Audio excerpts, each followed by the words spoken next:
ವೀಕ್ಷಕರೆಲ್ಲರಿಗೂ ವಿಶೇಷ ಕಾರ್ಯಕ್ರಮಕ್ಕೆ ಸ್ವಾಗತ. ಸ್ನೇಹಿತರೆ, ಧನು ರಾಶಿಯವರಿಗೆ ಶ್ರೀ ವಿಶ್ವಾವಸು ನಾಮ ಸಂವತ್ಸರ ಹೇಗಿರಲಿದೆ? ಧನು ರಾಶಿಯ ಮೇಲೆ ಗ್ರಹಗಳ ಪ್ರಭಾವ ಹೇಗಿರಲಿದೆ? ಕುಟುಂಬ, ಆರೋಗ್ಯ, ಉದ್ಯೋಗ, ವ್ಯಾಪಾರದಲ್ಲಿ ಏನೆಲ್ಲಾ ಬದಲಾವಣೆಯಾಗಲಿದೆ?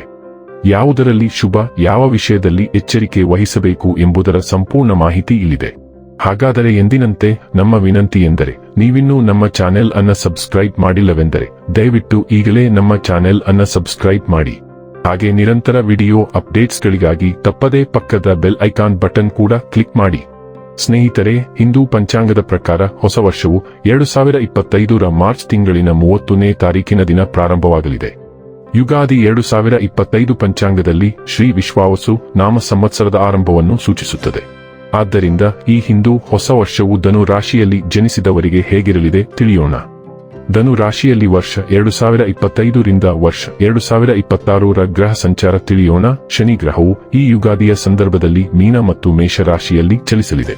ಶನಿಯು ಮೀನ ರಾಶಿಯಲ್ಲಿ ಚಲಿಸುವುದರಿಂದಾಗಿ ನೀವು ಮನೆ, ಕುಟುಂಬ ಮತ್ತು ಭಾವನಾತ್ಮಕವಾಗಿ ಸಾಕಷ್ಟು ಸವಾಲುಗಳನ್ನು ಎದುರಿಸಬೇಕಾಗಿ ಬರಬಹುದು.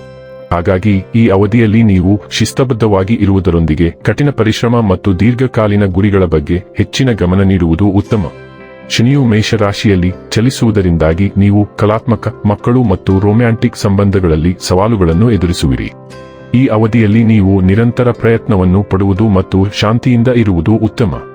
ಗುರು ಗ್ರಹವು ಧನು ರಾಶಿಯ ಅಧಿಪತಿಯಾಗಿದೆ. ಹಾಗಾಗಿ ಗುರುವಿನ ಸಂಚಾರಕ್ಕೆ ವಿಶೇಷವಾದ ಮಹತ್ವವನ್ನು ನೀಡಲಾಗಿದೆ. ಗುರು ಗ್ರಹವು ಮಿಥುನ ರಾಶಿಯಲ್ಲಿ ಚಲಿಸುವುದರಿಂದಾಗಿ ನೀವು ಸಂಬಂಧ, ಪಾಲುದಾರಿಕೆ ಮತ್ತು ವ್ಯಾಪಾರದಲ್ಲಿ ಪ್ರಗತಿಯನ್ನು ಸಾಧಿಸುವಿರಿ. ಈ ಅವಧಿಯಲ್ಲಿ ನೀವು ನಿಮ್ಮ ವೈವಾಹಿಕ ಜೀವನ ಸಂಬಂಧಗಳನ್ನು ಬಲಪಡಿಸುವುದಕ್ಕಾಗಿ ಹೆಚ್ಚಿನ ಸಮಯವನ್ನು ನೀಡುವುದು ಒಳ್ಳೆಯದು. ಗುರು ಗ್ರಹವು ಕಟಕ ರಾಶಿಯಲ್ಲಿ ಚಲಿಸುವುದರಿಂದ ನೀವು ಜೀವನದಲ್ಲಿ ಬದಲಾವಣೆಗಳನ್ನು ಹೊಂದುವುದರೊಂದಿಗೆ ಆಧ್ಯಾತ್ಮಿಕ ಪ್ರಗತಿ ಮತ್ತು ಸವಾಲುಗಳನ್ನು ಸಹ ಎದುರಿಸುವಿರಿ. ಹಾಗಾಗಿ ಈ ಅವಧಿಯಲ್ಲಿ ಹಳೆಯ ವಿಷಯಗಳನ್ನು ಮರೆತು ನಿಮ್ಮ ಬಗ್ಗೆ ಹೆಚ್ಚಿನ ಗಮನವನ್ನು ನೀಡುವುದು ಒಳ್ಳೆಯದು. ರಾಹು ಮತ್ತು ಕೇತು ಈ ಹಿಂದೂ ಹೊಸ ವರ್ಷದ ಸಂದರ್ಭದಲ್ಲಿ ರಾಹು ಮತ್ತು ಕೇತು ಮೀನ ಮತ್ತು ಕನ್ಯಾ ರಾಶಿಯಲ್ಲಿ ಚಲಿಸುವುದರಿಂದಾಗಿ ನಿಮ್ಮ ಜಾತಕದ 4ನೇ ಮತ್ತು 10ನೇ ಮನೆಯ ಮೇಲೆ ಪ್ರಭಾವವನ್ನು ಬೀರಲಿದೆ. ರಾಹು ಮೀನ ರಾಶಿಯಲ್ಲಿ ಚಲಿಸುವುದರಿಂದ ನೀವು ಮನೆ, ಕುಟುಂಬ ಮತ್ತು ಭಾವನಾತ್ಮಕವಾಗಿ ಸವಾಲುಗಳನ್ನು ಎದುರಿಸುವಿರಿ. ಹಾಗೆ ಈ ಅವಧಿಯಲ್ಲಿ ನೀವು ಪ್ರಗತಿ ಮತ್ತು ಬದಲಾವಣೆಗಳಿಗಾಗಿ ಉತ್ತಮ ಅವಕಾಶಗಳನ್ನು ಪಡೆಯುವ ಯೋಗವೂ ಕೂಡ ಲಭಿಸಲಿದೆ. ಈ ಸಂದರ್ಭದಲ್ಲಿ ಕೇತು ಕನ್ಯಾ ರಾಶಿಯಲ್ಲಿ ಚಲಿಸುವುದರಿಂದಾಗಿ ನೀವು ವೃತ್ತಿ ಜೀವನ ಮತ್ತು ನಿಮ್ಮ ಜೀವನದಲ್ಲಿನ ಗುರಿಗಳು ಹಾಗೂ ಗೌರವ, ಖ್ಯಾತಿಯಲ್ಲಿ ಕೆಲವು ಸಮಸ್ಯೆಗಳನ್ನು ಅಥವಾ ಸವಾಲುಗಳನ್ನು ಎದುರಿಸುವಿರಿ. ಹಾಗಾಗಿ ಈ ಅವಧಿಯಲ್ಲಿ ನೀವು ನಿಮ್ಮ ಅಹಂ ಅನ್ನು ದೂರವಿಡುವ ಮೂಲಕ ನಿಮ್ಮ ಪ್ರಗತಿಗಾಗಿ ಹೆಚ್ಚಿನ ಗಮನ ನೀಡುವುದು ಉತ್ತಮ. ಮಂಗಳ ಗ್ರಹವು ಈ ಯುಗಾದಿ ಸಂದರ್ಭದಲ್ಲಿ ಬೇರೆ ಬೇರೆ ರಾಶಿಗಳಲ್ಲಿ ಚಲಿಸುವುದರಿಂದಾಗಿ ನಿಮ್ಮ ಜೀವನದ ಅನೇಕ ಕ್ಷೇತ್ರಗಳ ಮೇಲೆ ಪ್ರಭಾವವನ್ನು ಬೀರುವುದು. ಮಂಗಳ ಮಿಥುನ ರಾಶಿಯಲ್ಲಿ ಚಲಿಸುವುದರಿಂದಾಗಿ ನೀವು ಜೀವನದಲ್ಲಿ ಸಾಕಷ್ಟು ಉತ್ಸಾಹವನ್ನು ಹೊಂದುವುದರಿಂದ ಹೆಚ್ಚಿನ ಆತ್ಮವಿಶ್ವಾಸ ಮತ್ತು ವೃತ್ತಿ ಹಾಗೂ ವೈಯಕ್ತಿಕ ಜೀವನದಲ್ಲಿ ಯಶಸ್ಸನ್ನು ಪಡೆಯುವ ಯೋಗ ದೊರಕಲಿದೆ. ಮಂಗಳ ಗ್ರಹವು ಮಕರ ರಾಶಿಯಲ್ಲಿ ಚಲಿಸುವುದರಿಂದಾಗಿ ನೀವು ಆರ್ಥಿಕವಾಗಿ ಲಾಭವನ್ನು ಪಡೆಯುವಿರಿ. ಹಾಗೆ ನಿಮ್ಮ ಸಂವಹನ ಕೌಶಲ್ಯ ಮತ್ತು ಮನೆಯ ಸಂತೋಷದಲ್ಲಿ ಬಹಳಷ್ಟು ವೃದ್ಧಿ ಆಗಲಿದೆ. ಹಣಕಾಸಿನ ಸ್ಥಿತಿ ಮತ್ತು ವೃತ್ತಿ ಜೀವನ ಬಗ್ಗೆ ತಿಳಿಯೋಣ. ಈ ಯುಗಾದಿಯ ಸಂದರ್ಭದಲ್ಲಿ ಗುರು ಗ್ರಹವು ನಿಮ್ಮ ಜಾತಕದ 7ನೇ ಅಥವಾ 8ನೇ ಮನೆಯಲ್ಲಿ ಚಲಿಸಲಿದೆ.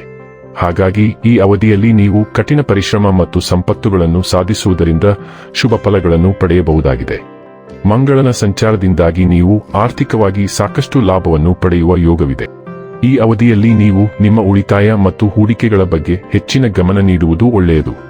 ಆರೋಗ್ಯ ಬಗ್ಗೆ ತಿಳಿಯೋಣ. ಶನಿಯು ಈ ಹಿಂದೂ ಹೊಸ ವರ್ಷದ ಸಂದರ್ಭದಲ್ಲಿ ನಿಮ್ಮ 4ನೇ ಅಥವಾ 5ನೇ ಮನೆಯಲ್ಲಿ ಚಲಿಸಲಿದೆ. ಹಾಗಾಗಿ ನಿಮ್ಮ ಆರೋಗ್ಯದ ಬಗ್ಗೆ ಹೆಚ್ಚಿನ ಗಮನವನ್ನು ನೀಡಬೇಕಾಗುತ್ತದೆ. ಈ ಸಮಯದಲ್ಲಿ ನೀವು ಪ್ರತಿನಿತ್ಯ ವ್ಯಾಯಾಮವನ್ನು ಮಾಡುವ ಮೂಲಕ ಹಾಗೂ ಅತ್ಯುತ್ತಮವಾದ ಆಹಾರವನ್ನು ಸೇವಿಸುವುದರೊಂದಿಗೆ ನಿಮ್ಮ ಒತ್ತಡವನ್ನು ಸರಿಯಾಗಿ ನಿರ್ವಹಿಸುವುದರಿಂದ ನಿಮಗೆ ಶುಭ ಫಲಗಳ ಪ್ರಾಪ್ತಿಯಾಗುವುದು. ಮಂಗಳನ ಸಂಚಾರದ ಪ್ರಭಾವದಿಂದಾಗಿ ನೀವು ಉತ್ತಮ ಆರೋಗ್ಯವನ್ನು ಹೊಂದುವಿರಿ. ಆದರೆ ನಿಮ್ಮ ಒತ್ತಡಗಳನ್ನು ದೂರವಿರಿಸುವುದು ಒಳ್ಳೆಯದು. ಸಂಬಂಧಗಳ ಬಗ್ಗೆ ತಿಳಿಯೋಣ. ರಾಹು ಮತ್ತು ಕೇತುವಿನ ಸಂಚಾರದ ಪ್ರಭಾವದಿಂದಾಗಿ ನೀವು ಸಂಬಂಧಗಳಲ್ಲಿ ಏರಿಳಿತವನ್ನು ಅನುಭವಿಸುವಿರಿ. ಈ ಅವಧಿಯಲ್ಲಿ ನೀವು ಉತ್ತಮ ಸಂವಹನ ಕೌಶಲ್ಯ ಮತ್ತು ಪರಸ್ಪರರನ್ನು ಅರ್ಥ ಮಾಡಿಕೊಳ್ಳುವ ಮೂಲಕ ಸಂತೋಷದ ಜೀವನವನ್ನು ಹೊಂದಬಹುದಾಗಿದೆ. ಗುರುವಿನ ಸಂಚಾರದಿಂದಾಗಿ ಧನು ರಾಶಿಗೆ ಸೇರಿದ ಜನರು ಕುಟುಂಬ ಸಂಬಂಧಗಳಲ್ಲಿ ಸುಧಾರಣೆಯನ್ನು ಹೊಂದುವರು ಮತ್ತು ಮನೆಯಲ್ಲಿ ಸಂತೋಷ ನೆಲೆಸಲಿದೆ. ಆಧ್ಯಾತ್ಮಿಕ ಪ್ರಗತಿ ಬಗ್ಗೆ ತಿಳಿಯೋಣ. ಕೇತುವಿನ ಸಂಚಾರದ ಪ್ರಭಾವದಿಂದಾಗಿ ನೀವು ಆಧ್ಯಾತ್ಮಿಕವಾಗಿ ಪ್ರಗತಿಯನ್ನು ಹೊಂದುವಿರಿ. ಹಾಗೆ ಈ ಅವಧಿಯಲ್ಲಿ ನೀವು ಧ್ಯಾನದ ಬಗ್ಗೆ ಹೆಚ್ಚಿನ ಗಮನ ನೀಡುವುದು ಉತ್ತಮ. ಈ ಸಮಯದಲ್ಲಿ ನೀವು ಹಳೆಯ ವಿಷಯಗಳನ್ನೆಲ್ಲ ಮರೆತು ನಿಮ್ಮ ಆಂತರಿಕ ಶಾಂತಿಗಾಗಿ ಗಮನವನ್ನು ನೀಡುವುದು ಒಳ್ಳೆಯದು. ವೀಕ್ಷಕರೇ, ಇದಾಗಿತ್ತು ಧನು ರಾಶಿಯ ಜಾತಕದವರ ಯುಗಾದಿ ಫಲದ ಮಾಹಿತಿ. ಮಾಹಿತಿ ಇಷ್ಟವಾದರೆ ವಿಡಿಯೋವನ್ನು ಲೈಕ್ ಮತ್ತು ಶೇರ್ ಮಾಡಿ. ಜೈ ಶ್ರೀರಾಮ್.